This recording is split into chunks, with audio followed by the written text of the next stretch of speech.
मैं डॉक्टर उषा रानी DK college Dumraon से आपसे पहले से ही मुखातिब हूँ और आज सर्वप्रथम मैं गणेश चतुर्थी के अवसर पर आप सभी को नमन वंदन करती हूँ और श्री गणेश से जो विघ्न हरता हैं उनसे यह प्रार्थना करती हूँ कि वे भव सागर के समस्त बंधनों से भव को, संसार को, इस सृष्टि को मुक्त करें और आप सभी को यशस्वी बनाएं। तो आज मैं जिस कक्षा के लिए यहाँ उपस्थित हूँ उसका विषय है छंद। छंद पूर्व की कक्षाओं में भी मैंने अध्ययन मनन किया है, तो आज छंद के कुछ विशिष्ट उदाहरणों को यहाँ लेती हूँ और उसके साथ साथ उनका परिचय करवाती हूँ, उनका विवेचन और लक्षण से आपको अवगत कराती हूँ। तो देखते हैं हम यहाँ छंद को चरणों के विचार के विन्यास के आधार पर छंद के 3 भेद होते हैं। पहला सम, दूसरा अर्ध सम और तीसरा विषम, जिसकी चर्चा मैंने पूर्व की कक्षा में भी की।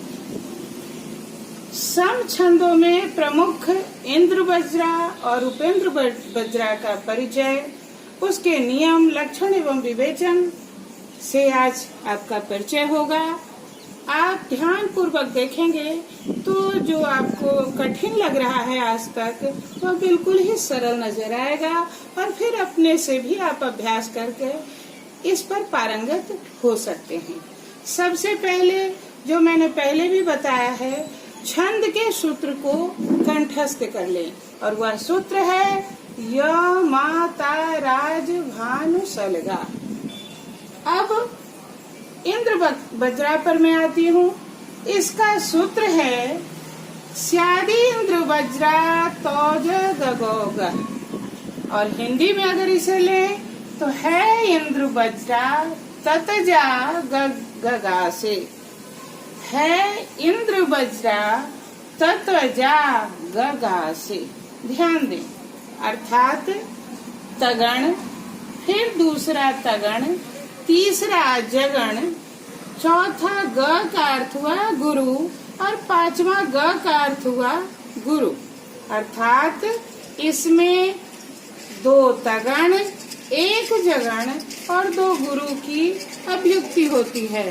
इन सभी को यदि हम मिला लें तो यह वार्णिक है, इसलिए इसके सभी वर्णों को मिलाने पर प्रति चरण यानी प्रत्येक चरण में 11 वर्णों का विन्यास होता है।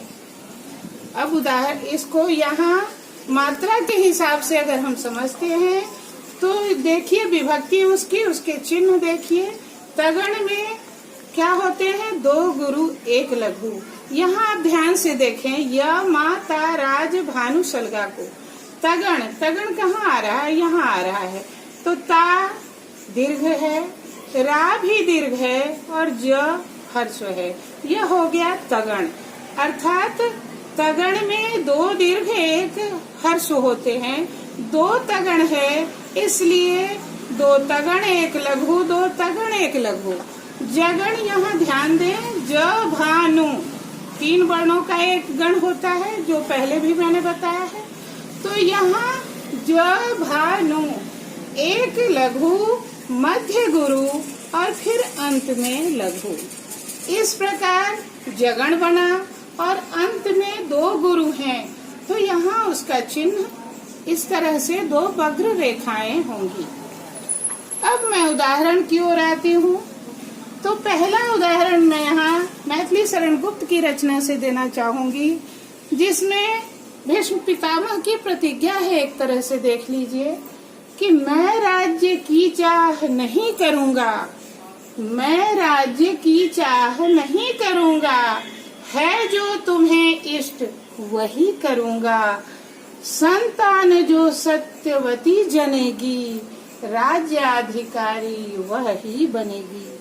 बड़ा ही अच्छा उदाहरण है, कंठस्थ करने के लिहाज से भी बिल्कुल सरल और सापेक्षिक है। आप इसे आसानी से याद कर सकते हैं और परीक्षाओं में इस उदाहरण को यहाँ उद्धृत भी कर सकते हैं। दूसरा उदाहरण जो आप रोज मंत्रोच्चार में करते हैं, हे कृष्ण गोविंद हरे मुरारे, हे नाथ नारायण वासुदेवा। यह भी इंद्र वज्रा का ही उदाहरण है। इसे जब आप वर्णों की दृष्टि से देखेंगे तो इसमें आपको तगण तगण जगण और गुरु गुरु की सृष्टि मिलेगी और हर पंक्ति में यह सृष्टि मिलेगी, यानी इसके चारों पंक्तियों में 11-11 वर्ण निर्धारित होते हैं। अब मैं आती हूँ दूसरे छंद की ओर। यह भी समछंद है, उपेंद्र वज्रा। अब इसके नियम, लक्षण एवं विवेचन की ओर थोड़ा ध्यान दे लें।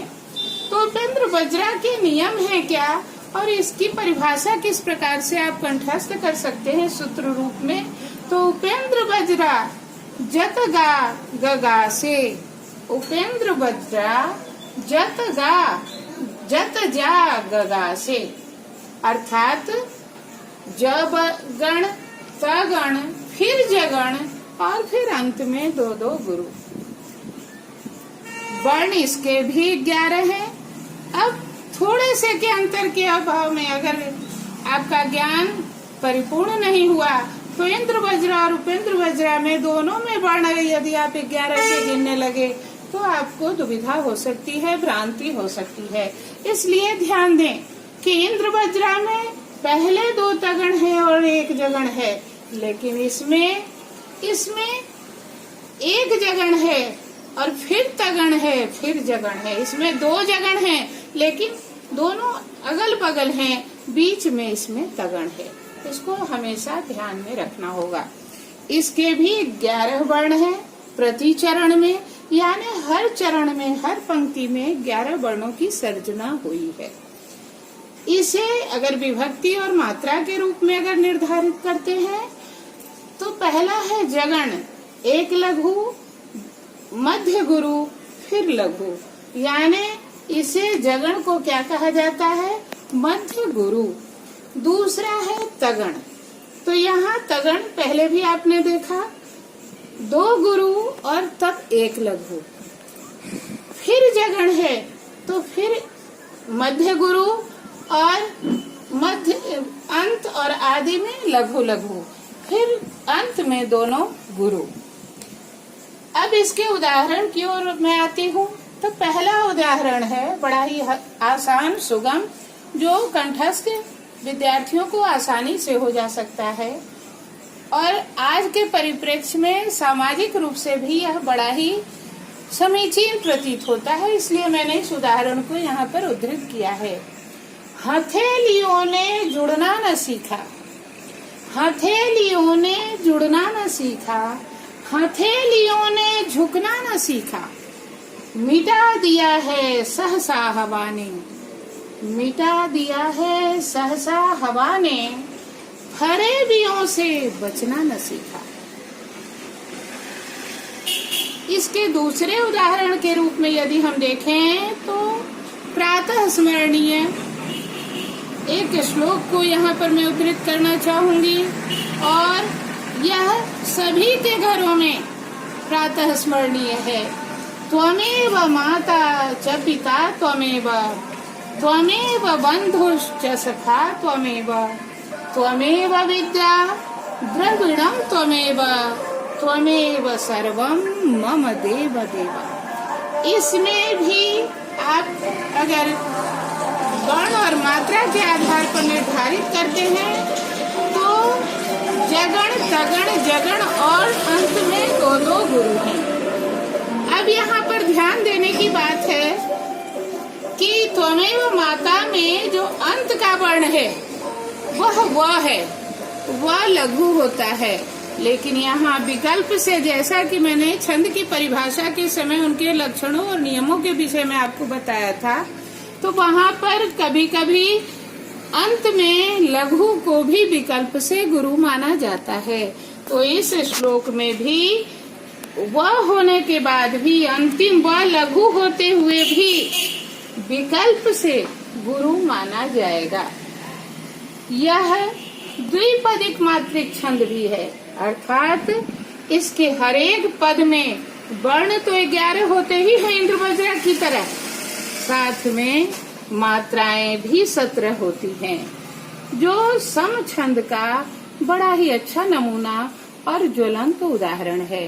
तो आज की कक्षा मैं यहीं पर समाप्त करती हूँ। अगले कक्षा में मैं पुनः मिलूंगी आपसे नए छंदों के रूपों को लेकर।